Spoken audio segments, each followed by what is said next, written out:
While the world was distracted by headlines, Malaysia just executed a financial maneuver so bold, so unprecedented, that economists in Washington, London, and Brussels are frantically recalculating their global power projections. This isn't about military alliances or political posturing. This is about a middle-income nation challenging the very architecture that has controlled international commerce for over 70 years. What Malaysia announced in late 2024 has triggered emergency sessions in central banks across the Western Hemisphere, and the implications are so profound that major media outlets have been curiously silent. The question isn't whether this will reshape global economics. It's whether your savings, your job, and your country's financial future will survive what comes next. Before we reveal exactly what Malaysia did and why powerful institutions want this story buried, do me a favor. If you value understanding the real economic shifts happening beneath the surface of mainstream news, subscribe to this channel right now. Hit that notification bell, because the information we're about to share is the kind that doesn't stay available forever. And smash that like button. It tells me you're ready for content that doesn't insult your intelligence. Now, let's expose what they're not telling you. Section 1. The Silent Revolution, What Malaysia Actually Did. In August 2024, Bank Negara Malaysia, the nation's central bank, quietly initiated Phase 1 of what economists are now calling Project Meridian, a systematic framework allowing Malaysian businesses to settle trade directly in local currencies, completely bypassing the US dollar. This wasn't a symbolic gesture or a trial program. By November, Malaysia had operationalized bilateral currency arrangements with China, Russia, Thailand, and Indonesia, processing over $17 billion in non-dollar trade settlements within just 3 months. But here's what makes this absolutely unprecedented. Malaysia isn't a desperate, sanctioned nation with no alternatives. This is a stable, mid-tier economy with $375 billion in GDP voluntarily walking away from the petrodollar system that has defined global trade since the 1974 Kissinger-Saudi agreement. Prime Minister Anwar Ibrahim didn't just criticize dollar dominance in a speech, he built the infrastructure to actually escape it, and that infrastructure is now operational and expanding. The technical execution reveals how seriously Malaysia prepared for Western backlash. They established the ASEAN Cross-Border Payment Interconnection System, linking their PayNet network directly with Thailand's PromptPay, Singapore's PayNow, and Indonesia's BI-Fast, creating a Southeast Asian payment corridor that processes transactions in seconds without touching SWIFT, the Western-controlled payment messaging system. The Bank for International Settlements documented this integration in their 2024 annual report, noting with barely concealed concern that transaction volumes through these alternative rails grew by 340% year-over-year. What terrifies financial strategists in New York isn't just that Malaysia is doing this. It's that they've made it seamlessly easy for other nations to replicate. The blueprint is public. The technology is proven.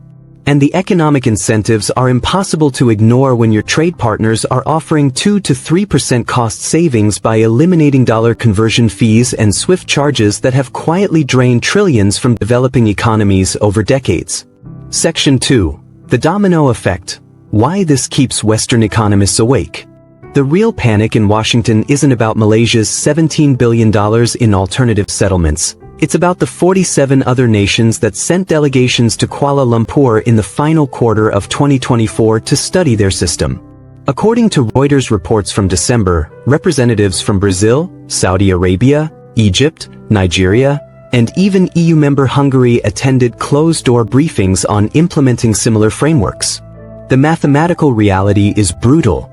The US dollar's dominance depends entirely on the world needing dollars for international trade. The moment that need becomes optional, that Malaysia's monthly success continues without US retaliation or economic collapse, the entire architecture of American financial hegemony begins cracking. The Congressional Research Service released an internal memo in January 2025, partially leaked to the Financial Times, admitting that if just 15 mid-sized economies replicate Malaysia's model, demand for US Treasury bonds could drop by $890 billion annually, forcing the Federal Reserve into impossible choices between letting interest rates spike or printing money at levels that would make the 2020 stimulus look restrained. What makes Malaysia's approach genuinely dangerous to the existing order is its deliberate moderation. They haven't abandoned the dollar completely. Malaysian officials still maintain dollar reserves, still participate in IMF programs, still welcome Western investment. This isn't Iran-style confrontation that the West can frame as rogue behavior justifying sanctions. This is a calculated, legal, economically rational diversification that's impossible to punish without exposing the coercive nature of dollar dominance. When Treasury Secretary Janet Yellen was asked about Malaysia's de-dollarization initiatives during a Senate hearing in November 2024, her response was diplomatically evasive but economically revealing. She emphasized monitoring the situation rather than threatening consequences.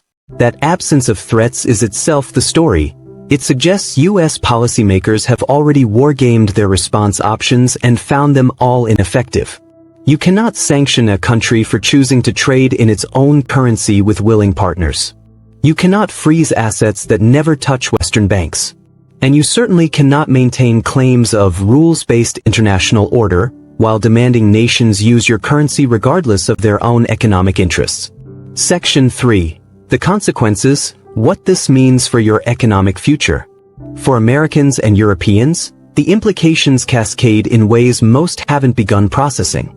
The dollar's reserve currency status has allowed the United States to run trillion-dollar deficits without the inflation crises that would destroy other nations, because global demand for dollars to conduct trade creates constant artificial demand for U.S. debt. The Peterson Institute for International Economics estimated in 2023 that this exorbitant privilege saves American taxpayers approximately $90 billion annually in lower interest payments. As that privilege erodes, even gradually, those costs come home. We're already seeing previews. The 10-year Treasury yield spiked above 4.6% in late 2024 despite the Fed cutting rates, a disconnect that signals international investors demanding higher returns to hold dollar-denominated debt. For ordinary citizens, this translates directly into more expensive mortgages, car loans, and credit card debt, while simultaneously the government faces pressure to cut spending or raise taxes to manage higher borrowing costs. The comfortable assumption that America can finance its lifestyle through debt because the world has no choice but to hold dollars is being quietly, methodically dismantled in Kuala Lumpur and dozens of other capitals. The geopolitical realignment accelerates the economic one. Malaysia's success emboldens the BRICS Plus bloc, Brazil, Russia, India, China, South Africa, plus recent additions like Saudi Arabia, UAE, Egypt, and Iran, which collectively represents 45% of global population and 36% of global GDP as of 2024 World Bank figures. Their stated goal of creating alternative financial architecture now has a working model to study and adapt. China's yuan internationalization efforts, previously hampered by capital controls and trust issues, suddenly gain legitimacy when middle-income democracies like Malaysia voluntarily adopt yuan settlement for convenience rather than coercion. The Atlantic Council's Dollar Dominance Monitor, a real tracking system they launched in 2024, showed the dollar's share of global foreign exchange reserves dropped to 58.4% by year-end, the lowest level since 1995. Each percentage point represents roughly $270 billion in reduced dollar demand. The trajectory is undeniable, not collapse, but decline. Not overnight, but inevitable. And for populations in the West whose pension funds, government services, and economic stability all depend on maintaining dollar dominance, Malaysia's quiet rebellion represents a threat more profound than any military adversary, because it's a threat they cannot bomb, sanction, or propaganda away. Malaysia didn't declare war on the West. They simply stopped asking permission to manage their own economy. And in that simple act of sovereignty, they've exposed the fragility of a system that only works when everyone pretends there's no alternative. The next 12 months will reveal whether this is an isolated experiment or the beginning of a complete restructuring of how global commerce operates. If this analysis gave you a completely different perspective on what's really happening in global finance, prove it. Subscribe to this channel right now so you don't miss the follow-up videos tracking which countries move next. Drop a comment telling me whether you think the dollar will still be dominant in 5 years, or if Malaysia just lit a fuse that can't be extinguished. And keep watching, because the economic upheaval that's coming won't wait for you to pay attention. The question is whether you'll understand it before it impacts your wallet, or after. I'll see you in the next one.